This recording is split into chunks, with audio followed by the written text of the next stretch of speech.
In honor of Autism Awareness Month, today's episode is about navigating autism, ADHD, or any special needs as a mom, trusting your intuition, finding hope in the middle of challenges. I have a very special guest today, my beautiful mother, who shares her personal story and what it taught her about following her motherly instincts and never giving up on your children and also taking care of yourself along the way. So stay tuned to this amazing episode. I cannot wait for you to be fulfilled today.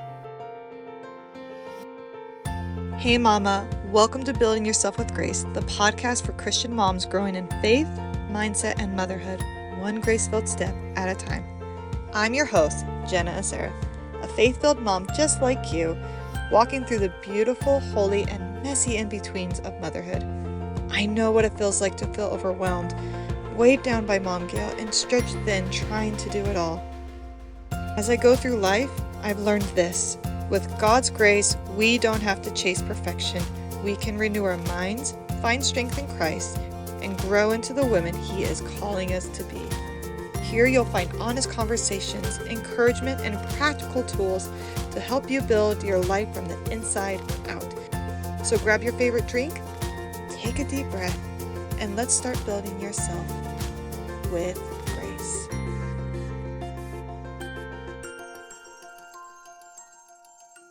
Hello, and welcome to Building Yourself with Grace. I'm your host, Jenna Azara, and today I have the sweetest treat I think any of you could appreciate. I have my amazing mom, Kristin LeBaron. Hi, Mom. Welcome to the show. Hello. Oh my gosh. I've been looking forward to this conversation for a very long time, and life's been real crazy for the both of us, and we've have finally found this short amount of time to do it. So again, I'm just so grateful you're on the show with me today, Mom. Here we go. Let's do it. Awesome. I'm going to read what she shared with me for her bio. Kristin LeBaron grew up in a large family of 11 in Tempe, Arizona. She graduated from BYU in occupational health and safety and has been married to her sweetheart Shane for almost 32 years. They have four kids and have lived in Montana and Utah. She loves to travel, read, scuba dive, which I'm so proud of, by the way, Me with too. her boys. Like, seriously, I'm so proud of you there. That's scary for me.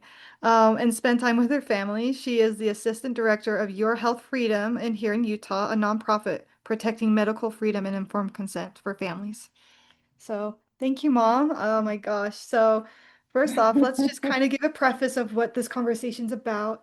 This is especially Sure. for moms who are going through the hard journey and the challenging journey of having children with autism, ADHD, special needs, and wanting to be able to be the best version of themselves for their sweet kids and navigating probably all the medical choices and all the things they have to face and wanting to give their kids the best future. And my mom has a very profound story of helping amazing kids, amazing moms out there with their kids. And Yeah, so, we thought since it's Autism Awareness Month, maybe this would be a good month to do it. So even though it's a yeah, crazy month for us, we're going to do it anyway. So it's a perfect right. time to do it. Exactly, which was why I've been so excited for this conversation because it is Autism Awareness Month, which is dear to our hearts because we have been through that journey very much in our family, and especially with me, I was diagnosed with autism as a child, and my mom, and I was the oldest, so she had to navigate that when it was practically a new diagnosis back then. It wasn't very well known. So I would love to hear, Mom, how you knew when like that I needed help and your kids needed help, and love to hear your story from there. Yeah, perfect. I get this question a lot. And one thing when you're a mom with multiple kids on the autism spectrum, you get a lot of phone calls. You talk to a lot of people. There's a lot of people who need help. And for me, my older sister, Scotty, was my mentor. She had children with autism. And so when you came along and I was having some difficulties, I really thought I was just a bad mom. I was working, trying to put my husband through school, and you weren't sleeping or eating well, lots of behaviors. And I thought, oh, she's just angry at me because I'm a bad mom. And so really, I credit my sister Scotty for getting me on the journey. I went and cried to her one day, like I did often. And she was like, Kristin, you have a problem. I'm like, I do? I'm not just a bad mom. Like, are you sure? She goes, no, for real. You need to go seek some medical help. And so I took you in and met with a group of diagnosticians and told them some of my family history and some of my concerns. And they did kind of a brief eval, but in the end, they were like, she's in. Like she has enough behaviors that she's just in. And so I learned to recognize different things because going through those young mom years, sometimes you just don't know what you don't know. And what I really learned is that all autistic behaviors in general are just normal behaviors, but the intensity, the frequency, the severity is different. So people will say, "Oh, your child is tantruming all the time." Oh, mine does that too. But it's the intensity and the frequency of the tantruming or the severity of the behaviors that are above and beyond the average child. So lots of people have kids that tantrum or don't sleep or don't eat, but maybe not to the extent that my kids were doing that. And so for so long, I just listened to that irrational argument that like all kids do that, they're fine, it's okay. But when I started to realize my kids are a little bit more than the average, it was really helpful for me to finally seek help. So maybe that's helpful for moms that look at the frequency of the behavior, the intensity, the severity. Are they hurting themselves or others? Are they doing it way more than the average kid? Is it hindering their progress, their education, their relationships? Failure to thrive because they're not eating or sleeping well, those kinds of things. So those are things I would want young moms to look at if they were wondering, is my child need to be evaluated or looked at? And a lot of moms are so afraid of that diagnosis, like, no diagnosis, run away. But for me, it just gives you answers. It gives you more clarity, and it also provides you resources because there's nothing more important than to have people that can help you and resources because it's way too isolating to do it all yourself. I couldn't agree more with that, with the isolation, because it is motherhood can already be isolating as it is, and especially with a child with autism, ADHD, or special needs, where they require more of that attention more than probably a typical kid. And so when you were going through the doctors and you were realizing, like, and you can probably share this part of the story for about me, but I was getting sick a lot and I had to go through, you had to navigate a lot of medical choices with me. And there's so much information now out there for moms, probably more than what you had to navigate back then. How do they know which ones to follow and what's going to be the best? So maybe you can share a little bit of what you had to go through with me and that story with the doctor, what he told you about me, and then how moms can maybe navigate the information and maybe trust themselves there. For sure. One thing I would love to tell young moms is just trust your gut and follow your motherly instincts. Sometimes I feel like God is working with us in ways we don't even recognize, maybe warning us or giving us information that we just kind of call it that motherly intuition or that gut feeling. But really, that's what I would call the spirit working through you. Um, and that's important. I wish I had trusted my gut more because there were so many times I felt like things were not right with you, but they would say, "Oh, she's fine. She's beautiful. She'll catch up. It'll be okay." And I let it go way too long. And there were other times where you'd be really sick and it would take you in and you would get, a whole array of vaccines, and then you'd have an ear infection. So they'd throw you on an antibiotic. And what I didn't realize is that there's things in vaccines like mercury and there's aluminum and antibiotics, and those two things synergistically do not work well together. It makes it twice as awful for you. And so you are constantly sick, and I'd go back and say, my child just keeps getting sick, and they're like, it's fine, it's not related. But my gut was telling me every time I bring you in, they're hurting you more, this is not working. And you would just get so sick every time I would take you in. And even though my gut was screaming at me that this is not right, I just kept trusting and following my doctors until I finally got to the point where you were failing to thrive so much. And I think you'd had so many ear infections and had been so sick and you were not getting weight. And I had a doctor at one point he wanted to put you on a maintenance dose of antibiotics for, I think, a year. And I just looked at him and said, I don't want to do that. Like, can we consider putting tubes in her ears? And he looked at me and said, do you want to put your child in surgery over doing antibiotics? And I said, yeah, I do. And he scolded me and told me what a bad mom I was. And that was one of those moments I looked at him and I said, I am never coming back. And I walked out of there with you and I never went back. And we pursued other options, and you started to get better when we started listening to our own intuition and not listening to some of the bad advice that we were getting. Doctors don't always know best. Not saying that they're not good, but they don't always know best. And especially on the vaccination front, I realized how uneducated they were on that particular issue.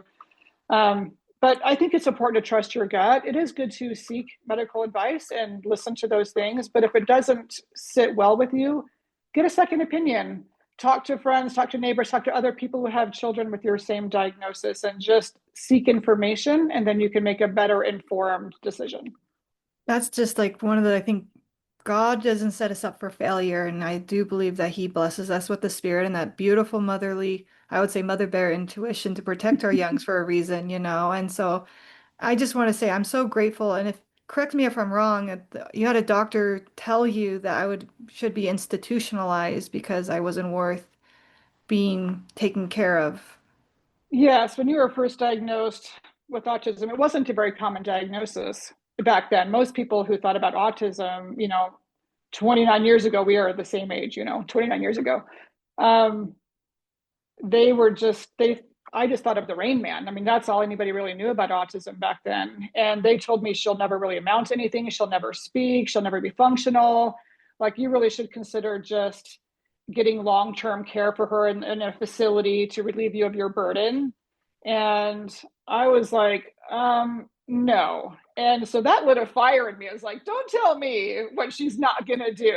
And so I remember when we moved to Montana, a news crew came to our home. We had just started a parent advocacy or support group in Montana for parents with kids with autism. And one of them asked if they could come and interview Dad and I. And so they came in, and I told them that story. I said, I had this doctor say that your daughter will never really amount to anything. You should just kind of give up on her and just institutionalize her. And I was like, don't tell me that she's never going to drive or date or go to college. Like, that lit a fire in me. And it was like, I will prove you wrong. She will be functional. And I really went to work. And so that's the other thing I'd love to tell moms is just go find your answers. Don't give up hope. Like, have hope, find answers, and go to work. Like, do your homework. Just have your cry. It's okay. Like, it's okay to be sad. It's okay to cry. It's okay to grieve some of those things that you might be missing out on, or things that maybe they won't have temporarily or even long term. But go to work and find support and find your people. I mean, we hired college students to come work with us. We found organizations, we found funding. I mean, we put you in a 40-hour-a-week program that really completely turned your life around. And when we had that going for you, of course, we then had Matthew coming along with his diagnosis of Asperger's. And then eventually Jess came along with his diagnosis of high functioning autism. So I had 3 in a row. So I had constant therapy going, and it becomes so overwhelming that it's important that you get support and that you have what we call our people. Go have your people so that you can, and all of your therapists that used to come and work with you, Abby and Krista, and we had all, so many good girls and guys who used to come in and work. And it really takes some of the burden off of the parents, but also provides you that one-on-one treatment that you really needed. I love that. And also just because I had the opportunity to work in that field too, and actually had the honor of working with the BCBA that my mom hired to work with me back then. I got to work under her as my BCBA as a registered behavior technician, which was That's really, right. that was I such an forgot about honor, that. honestly. And I just want to add to what my mom had to share, like, don't give up on your kids. Like, I would work with so many kids, and you could always tell the ones that would improve versus the ones that didn't improve. The ones that always improved were moms that put their heart and soul into research and dedicated work and took time to work with their kids versus the moms who just treated us like babysitters instead, which I'm not saying is wrong either because it's exhausting. Being a normal parent is already hard enough, and being a parent of a kid who needs your 24/7 attention is so hard. It's easy to want to just relax, and that's totally okay. But don't give up on putting the effort in because it is so worth it long term. Like, I can't tell you how many times you could tell what kind of parent the kid would have. And then sometimes there were some kids that just wouldn't grow, even with all the mom's efforts, and that's not your fault. There were some kids that, like, I had I had twin boys, for example, and one just grew and thrived, did so well, and one just did not. And sometimes that's not the mom's fault or the parent's fault of any sort. It's just that kid just has a different mind or a different way of looking Yeah. at life. And Did of you all want my to kids that speak have to been that? through treatment, I mean, Yeah. every one of you responded to therapy and treatments totally differently. Just when we thought we'd Yes, have it figured out, the next kid would totally throw us for a loop and we would start something totally different. it's true. So That is that's another true. thing I would tell moms is just sometimes challenging situations require creative solutions. So be creative, think outside the box. I would often call my sister Scotty and just bounce ideas off of her. For example, you were kind of our Houdini child who loved to like strip off her clothes when you would sleep at night and take off your diaper. And that was never a good situation. So after, days and weeks of this, I would call my sister crying, like, what do we do? This is such a disaster. And she's like, get creative. And so she would help me brainstorm ideas. And so dad and I would literally zip you into one of those, footy pajamas, and we would packaging tape all the way around your chest underneath your armpits. And we would tape socks over your hands so you didn't have the dexterity to unzip your pajamas. And we're like, oh, we can sleep through the night because she's keeping her clothes on, you know? Or like you would sneak out of your car seat all the time because you were so agile and thin. And so you would just work your arms out of your car seat. So we'd have to get carabiners and stack them down so that you couldn't escape out of your car seat because we'd be driving down the road and all of a sudden you're like by us going, hi. We're like, oh, she's out of her car seat. So you have to be creative and think of solutions that normally in normal parents, even normal parenting situations don't have to come up with, but that's okay. And we would tell ourselves, on really hard days when you would be really tantruming or having a hard time, or, clothes would really bother you, textures, sounds, all those sensory things, sometimes you get so frustrated. And then Shane would look at me and go, Kristin, she's frustrated too. Or Jess or Matthew, they're frustrated too. And that would remind me, oh, yeah, I can't imagine how this feels to them or how they hear this particular sound. And that would give me compassion for my child. And I would think they're frustrated too. That would really calm me down. Yeah, I love that perspective too, because it's something I still have to play with my daughter as well as she's learning her language. She doesn't know how to communicate her frustration, especially for these kids who especially are nonverbal or they take in sounds literally all around. They can't close out sounds as much as we can. And so they're overstimulated, they're overwhelmed, and it's so easy to maybe get frustrated with them because they're not acting how we would want them or responding how we want them. But it does take a lot to remember to have a lot of compassion that they're doing the best that they can too with what they're going through. Mom, what advice do you have when you feel like you're losing hope, when it just feels like no matter what treatments you give your child, no matter how much help you look, or even how many different therapies, we can probably name a few people who are in that state right now that we know and love, and it's very hard for them to have hope, for their sweet child or children. What would you say for those sweet moms who need that, just that little bit of hope, or just when that fire is really low? Well, first of all, I would say your kid is worth it. So never give up because not everything is going to work. And you know this. We've tried so many things, and some things were wildly successful, and some things just weren't. And so you would try something that would fail. We would try a supplement that didn't work. We would try medicine that was a bomb. We would try certain therapies, that weren't great. But then you try something, you're like, this is amazing. It's miraculous. And so every therapy and treatment is going to be different for every kid, even with the multiple kids that we had go through different treatments. One would respond really well to this one and one would respond really well to that one. So just never give up, because as soon as you give up you lose hope, and that's just not okay. That's a sad and hard place to be. So just keep trying, keep looking. There's always new things coming out, new therapies, new ideas. I mean, music frequencies, and I mean, there's so many different things that I would never think of, just amazing supplements and approaches. And so, I mean, even just more recently, my kids are adults now and have been, many of you have been suffering with lots of chronic pain issues. And we searched and searched forever and prayed and, researched and just couldn't come up with anything. All the tests, all the diets, all the things. And then one day when you're just like, Lord, I've hit the end of my rope. I just don't know what else to do. My kids are suffering and I'm so frustrated. Like, I am turning this over to you. I don't know what else to do. And in that moment of like almost complete despair, it's like the answer drops in your lap.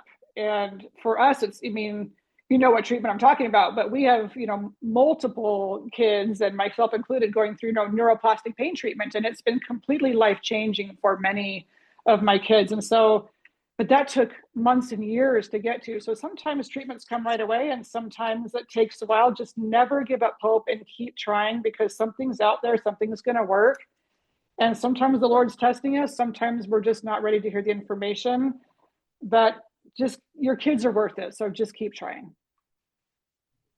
I agree with that like 100%. Because, Mom, if you gave up on me and followed that doctor's advice, I would not be sitting here having this podcast episode with you. I would not, I would not have the life I have today if you gave up on me. I want to call that guy and be like, look at this awesome girl right here. Look at her. She's a college graduate, married with a baby. You know, she's just doing a podcast. She's doing all these amazing things, like, in your face.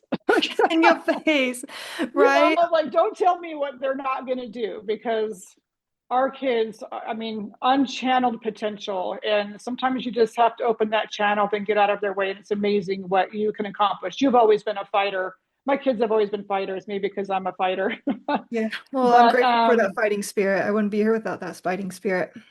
yeah, you know, and I think sometimes just, I wanted to read this quote here from, his name is Lindsay Robbins. Anyone that's in our particular faith might know who he is, but he had this awesome talk, and I just wanted to read this quote. I love it. It says, a sweet and obedient child will enroll a father or mother only in parenting 101. If you are blessed with a child who tests your patience to the nth degree, then you are enrolled in parenting 505. Yes, that would be us, right? Rather than wonder what you might have done wrong in the premortal life to be so deserving, you might consider the more challenging child a blessing and an opportunity to become more godlike yourself. With which child will your patience, long suffering, and other Christ like virtues most likely be tested, developed, and refined? Could it be possible that you need this child as much as this child needs you? Isn't that awesome? I I, love that. So if I you're in love that parenting quote. 505, it's okay. It just means that we have a lot to learn from our kids and our kids have a lot to learn from us, and we're going to grow together. But it's amazing what happens on the back end. Like, God doesn't give us more than we can handle. He knows that we can handle it. And He gives us our kids for a reason. And sometimes we have a few rough edges to buff off, and sometimes He knows that we're fighters. I'm certainly not, you know, a very gentle soul. I'm kind of a fighter. And so I probably got my kids for a reason, and that's okay. Which I'm very grateful for. I wouldn't ask for any other mom in the world. A question I think I get quite often for a lot of parents who have both what we would say neurotypical children or children who are not diagnosed with autism, or any of special needs or ADHD, and they have a hard time balancing trying to give other kids attention while this other kid may need a lot more attention. Do you have any advice for parents who are trying to give attention to, equal attention to both kids, even if one kid needs almost 24/7 attention? Oh, that's a rough one. I think, I mean, yeah, that's a challenge regardless of the circumstances.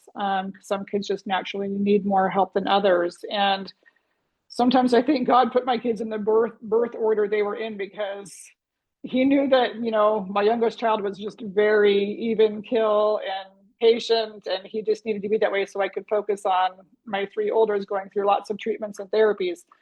But you just do your best. I don't know if I have a magical answer for that, more than just you make special time for mommy son dates or mommy daughter dates, or, you know, and you just find different ways to help out. Like we used to think, for certain kids that were having different struggles, you know, how can we engineer out the stress and make things better for this child or for that child? For instance, you and Jess were my difficult sleepers and had a lot of kind of attention deficit behaviors, a lot of hyperactivity, had a hard time winding down at night. And we had a lot of sleepless nights for years and years and years, very difficult. And so, you know, for a while we would just cry and be frustrated, and we, you know, she and I be frustrated at each other. And after a while it was like, okay, get creative. How can we solve this problem? What can we do to help our child? And so, you know, but our Montana house in Missoula where we lived, we had like this therapy wonderland in our basement. We had all kinds of climbing ladders and tubes and swings that were hanging, because if we had a platform swing that we could lay you on at night and swing you, it would just, that vestibular action would be so calming to you that you would fall asleep, and we would just pick you up and carry you quietly into bed and be like, oh, she's asleep, or the spandex hammock swing. Sometimes we would just wrap you in really tight and we would just Those were swing the you until best. you were so calm, and we're like, this is the best. We could fight and fight and fight and try to force you to sleep, or we can just engineer out the stress, create a swing, find a slide, take you to the playground, drive you around in the car, whatever it took, but just get you to calm down, calm your system down so you can go to sleep and just work together. And that's another thing I just, wanted to tell parents that are having kids that are struggling. Find those kids that maybe need a little more attention and try to really bring them back in, take them to a movie, find ways to connect with them and give them as much equal time as you can. I know it will never be the same, but do your best. And then as parents with each other, like, don't stop dating, don't stop communicating, spend that time together. I wish I had spent more time just trying to, be a couple, wishing we were so busy solving all the problems and so involved and immersed in all the therapies of all of our kids. I wish we'd done a better job connecting with each other. We did pretty good, but if I could go back, that's one thing I would have spent a little more time trying to, be with each other and communicate and really make time for each other, and because that's really important, because it is a big strain on the relationship for sure. Oh, absolutely. Like, just can't imagine it's already strained for yourself, and then when it strains the marriage, it makes everything else difficult. So, I was actually like perfect because I was going to ask you like any advice you have for married couples, of how they stay strong. But yeah, keep dating each other, keep communicating, and keep supporting each other, and being compassionate too, because you both are doing really hard things. One's providing for the whole family, and one's taking care of all the kids' needs, and or even both. And so Yeah, and the other thing for moms that are going through this, it's so hard. I mean, it's so hard. It really took a toll on my health, my mental health, my physical health. It's really hard, and you feel very isolated a lot because nobody really knows what you're going through. All the challenges, your kids escaping in Walmart, and you got to call a code Adam, where they you lose them in Disneyland, and you're like the world's worst mom. I mean, there's so many times I'm like mother of the year, and so just have grace for yourself. I mean, perfect word for your podcast, but like, take time for yourself, have grace for yourself, because it is so hard. And I wish I had actually taken a little more time to give myself that grace of like, it's okay to be frustrated and sad, but I wish I'd taken a little more time to just explore my own hobbies, read a book a little bit more, gather with friends, get out and walk, exercise, like take a little more time for myself. I think my health would have been a little bit better if I had done that, because you can spend your life forever just taking care of your kids' needs. But if your cup is empty, you cannot fill the cup of your kids. And I didn't learn that lesson fast enough. I feel like I'm a lot better at it now than I used to be. And it's really, really important to fill your cup first and then go help your kids. It's like the oxygen mask. Put on yours first and then go put it on your kids. And life will be a lot better for your spouse and for yourself, truly. amen to that. I couldn't agree more.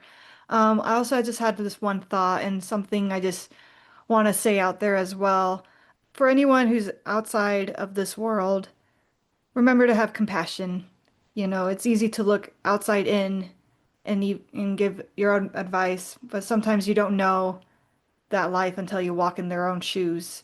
And for example, like something that frustrated me because I've been a part of this world for a very long time with my own family. So knowing how much time and effort and energy it takes, as an RBT, there would be other RBTs complaining that what the parents are not doing.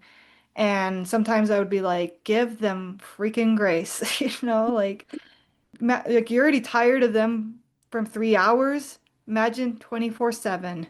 Give them Yeah. grace, and it's so easy to, like my mom said, like, we have a lot of Mo Mother of the Year award moments, like it's hard to, when your kid's tantruming in the store and you have not much control of that, or even a child maybe hurting another child and that was out of your control too. Just have a lot of compassion and also maybe see how you can support these moms because these moms need a village.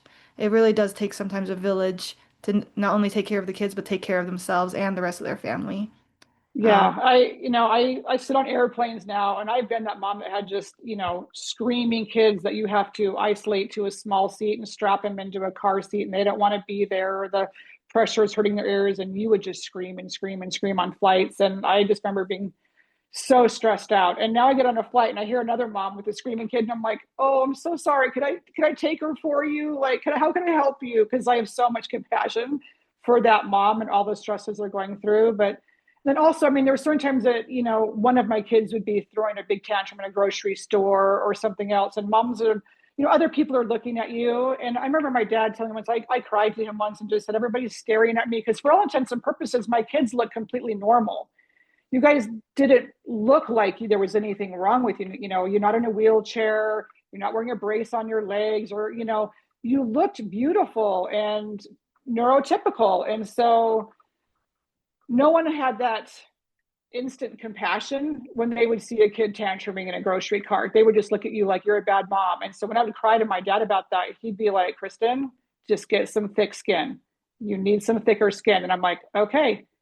He's like, "You're doing your best. And those little spirits came to you for a reason, and God knows it. And so give yourself some grace and just get some thicker skin." And I'm like, "Okay." And I remember that thinking, I'm doing my best. If anyone could do better, come on over. She's yours, But it's okay. Just have some compassion for yourself and get some thicker skin, because people are going to judge, but let it bounce off. It's okay. Yeah, and I think that's just great advice for any mom, whether with a kid with autism or special needs or not, because I think as a lot of people judge moms, everywhere, Of course. parenting styles and stuff. So you just, again, like I have to remind myself to get thick skin whenever my daughter has a moment in public and it's very embarrassing and awkward, but I just have to give myself grace that I'm doing the darn best I can, and that's okay. That That's God has right. called me to be her mom for a reason, and I'm grateful that my mom is called to be my mom for a reason too. And so, 100%. And that's kind of where I wanted to end, is that I want all moms to know that you are exactly the mom that your kids need. God knew what kids were coming to you. He knew your personality. And I have this awesome little pamphlet book called The Best Kind of Mom. It's from Joni Hilton. I don't know if anyone knows her, but there's this great quote in here that I just wanted to read to close. And it says, "The best kind of mom doesn't exist." Imagine that. She truly doesn't. There is no singular, perfect, absolute best way to be. There are hundreds of styles of good mothering, every one of which can turn out terrific kids. Some kids blossom best around a soft-spoken, gentle mother. That was not me. Others like high energy exuberance. Some kids need a tough, no nonsense mom, while a sensitive, lenient one is right for another. What's the message? Stop comparing yourself. Just be yourself and let that be enough. Isn't that awesome? that is the perfect quote, honestly, Yeah. for this whole podcast. You are the parent that your kids need. You're exactly the mother that your kids were meant to have. So I love that. Oh, I love that, Mom. Thank you so much for sharing that. And thank you for sharing your story and being so vulnerable too, because it's so hard to feel isolated and alone, feel like you're the only one going through these struggles, and especially in this road and journey. But just know, moms, for anyone with kids with autism or not, you are seen, you are heard. God loves you, He sees you. And he does bless you. And he does bless you with that beautiful motherly intuition to help you know and guide you of how to help and protect and strengthen and heal your kids even. And so I have been a product of my mom following her motherly, godly intuition. So thank you, Mom, for Yeah, being and here we're one of today. those, I know we're some of the lucky ones, but all of my kids are basically neurotypical now, doing well, college graduates, working, thriving. Like, I'm super proud of my kids. And, you guys have all worked really hard, and the effort and the work is worth it. I mean, beauty has come from ashes, and that took a lot of work and a lot of hope and a lot of prayer and a lot of diligence, but it is all worth it in the end. And God will bless every step of your journey along the way. I truly believe that, and I know he will. So thank you, Mom, for being here today. I sure love you. It was my pleasure. So fun to be with you, sweetie. Oh, so fun. Thank you so much. I love you. Love you. Did today's episode encourage you or give you something new to think about? If it did, I'd love for you to subscribe, leave a review on Apple Podcasts, and share this with another mama who could use a little grace and encouragement today. I can't do this without you, and I'm so grateful for the chance to walk alongside you in the divine chaos that motherhood brings. I want you to remember this, Mama. God loves you. He sees you, and He is only a prayer away. God bless you, and I'll see you next time on Building Yourself with Grace.